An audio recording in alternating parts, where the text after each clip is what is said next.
अस्सलाम वालेकुम, मैं हूं फैसल तारिड़। आज 2 अप्रैल है और आज दिन है हफ्ते का। इस वीडियो के अंदर कुछ बड़ी खबरें आपके सामने रखनी है, ऐसी खबरें जिनको जानकर आपका मातम करने को दिल करेगा। यानी इस वक्त सूरत हाल ये है कि अमरीकी मुझे जीते हुए नजर आ रहे हैं। बज़ाहिर जो नंबर गेम है, बज़ाहिर जो पॉलिसी है, बज़ाहिर जो इस वक्त सूरत हाल नजर आ रही है, अमेरिका की फतह होती हुई नजर आ रही है और पाकिस्तान की, पाकिस्तानी वज़ीर आज़म की, पाकिस्तानियों की शिकस्त होती हुई नजर आ रही है। क्योंकि इस वक्त अमरीकियों के हक में army chief general Qamar Javed Bajwa साहब का भी एक बड़ा बयान सामने आया है, एक बड़ी पॉलिसी सामने आई है, जिसके बाद अमरीकियों का पलड़ा भारी हो गया है। इस वक्त शर्म से डूब मरने को दिल करता है जब देखते हैं कि हमारा अगला वज़ीर आज़म शहबाज शरीफ किस तरह से मुल्क को सरेआम बदनाम कर रहा है। यकीन करें कलेजा मुंह को आता है, यकीन करें मर जाने को दिल करता है, मुल्क छोड़ जाने को दिल करता है। पूरी रात ये बात सोच सोच कर नींद नहीं आई, आप मेरी आंखें देख सकते हैं। ये सूरत हाल इस वक्त बनी हुई है कि एक तरफ पाकिस्तान का गैरतमंद वजीर आजम ये कहता है कि हम एक खुददार कौम हैं, हम गैरतमंद कौम हैं, हम खुदा के सिवा किसी के सामने नहीं झुकते, हम कोई गुलाम हैं, हम किसी की गुलामी करें, हम कोई गुलाम है क्या? अमेरिका ने हमें खरीदा हुआ है। दूसरी तरफ आपका आने वाला वजीर आजम यह कहता है कि बेगर्स आर नॉट चूजर्स। यानी एक तरफ एक शख्स हमें यह कहता है कि आप शाहीन हो, आप उड़ो, आप फ्लाई करो, आप रेंगते क्यों हो?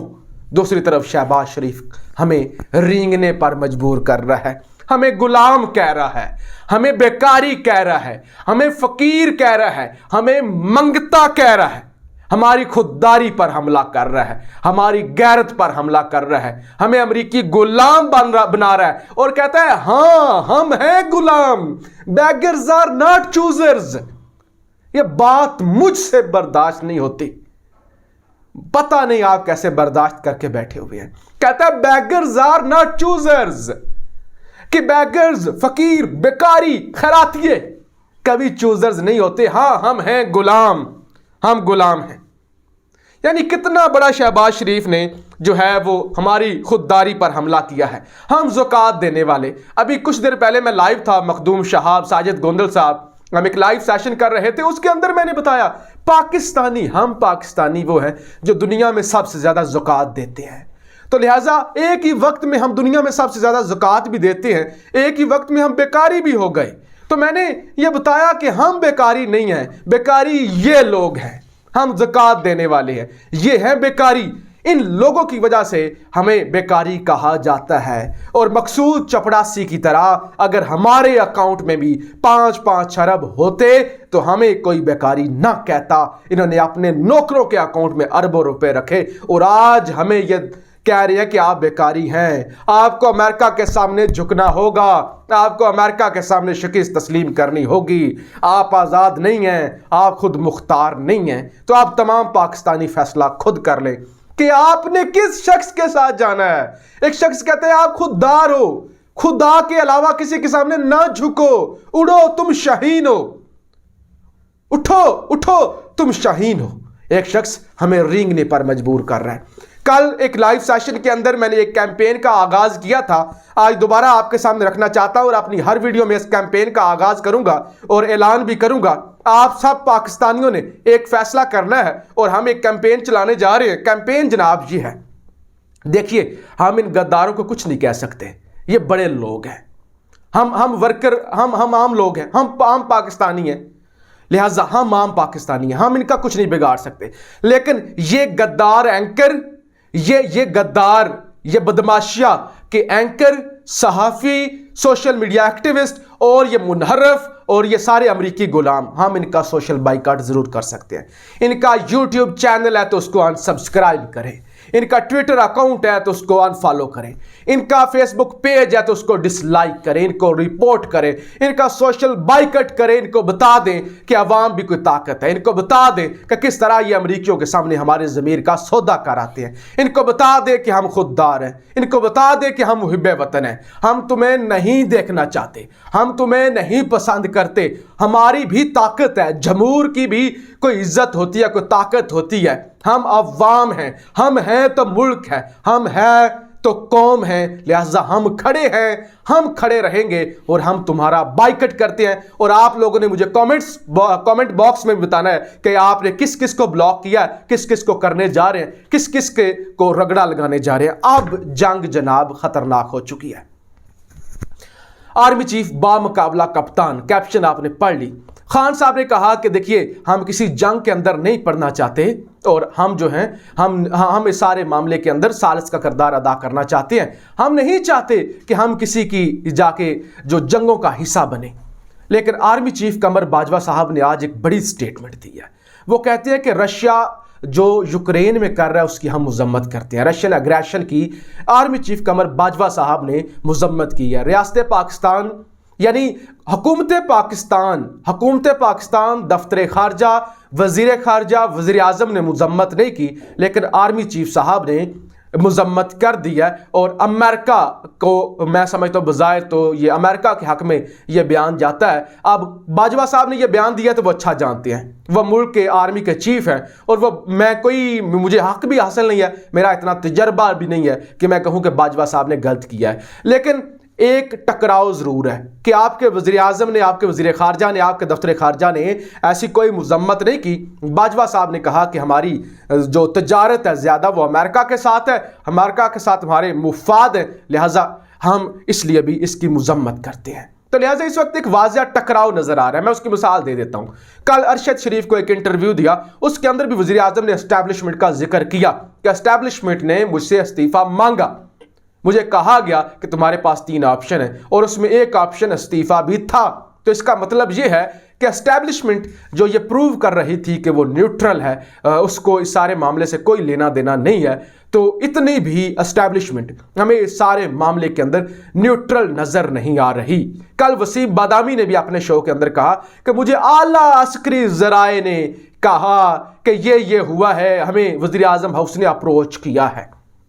देखें, हम तो पाक फौज जिंदाबाद कहने वाले लोग हैं, अदारों की इज्जत करने वाले लोग हैं, अदारे हमारे सर आंखों पे। लेकिन हमारे अदारे के DG ISPR साहब ने कहा था, बाबर इफ्तिखार साहब ने कहा था, हमें सियासत में ना घसीटा जाए, हम सियासत से बाहर रहना चाहते हैं, हमें सियासत में ना लाया जाए। कमर बाजवा साहब ने 23 मार्च को कहा था, हम आए तब भी गालियां पड़ती हैं, बाहर रहें तब भी गालियां पड़ती हैं, लिहाजा हम इस सारे मामले से आउट रहना चाहते हैं। लिहाजा अब अगर 21, 21, 22 मुलाकातें हो रही हैं तो DG ISPR साहब ये जवाब तो दें कि अब क्यों सियासत के अंदर एंट्री मारी जा रही है, क्यों इस्तीफे मांगे जा रहे हैं, क्यों वो बयानात दिए जा रहे हैं जो हुकूमत ने नहीं दिए। तो इस वक्त एक तकरार, एक डिवाइड नज़र हमें वाज़िया आ रही है, जो इस वक्त बतौर सहाफ़ी कम अज़ कम मैं तो देख सकता हूँ कि एक वाज़िया तकरार है और यहाँ पे कुछ भी न्यूट्रल होता हुआ नहीं नज़र आ रहा। वज़ीर आज़म साहब कौन से सरप्राइज़ देने चाह रहे हैं, 3-4 चीज़ें जल्दी से आपके सामने रख दूँ। एक तो ये है, ये मशवरा हो रहा है किसी तरीके से कल जो इजलास होना है उसको स्पीकर कैंसिल कर दे, किसी भी तरह से, कोई भी बहाना लगा के, लेकिन वो बज़ाहिर होता हुआ नज़र नहीं आ रहा। उसके बाद कल तमाम पाकिस्तानी इस्लामाबाद पहुंच रहे हैं। अब ऐसी अफरा तफरी वहां पे हो जाए और सदर पाकिस्तान को कोई बहाना मिल जाए तो वो इस अफरा तफरी को देखते हुए मुल्क के अंदर एमरजेंसी नाफज कर दें। नंबर 2।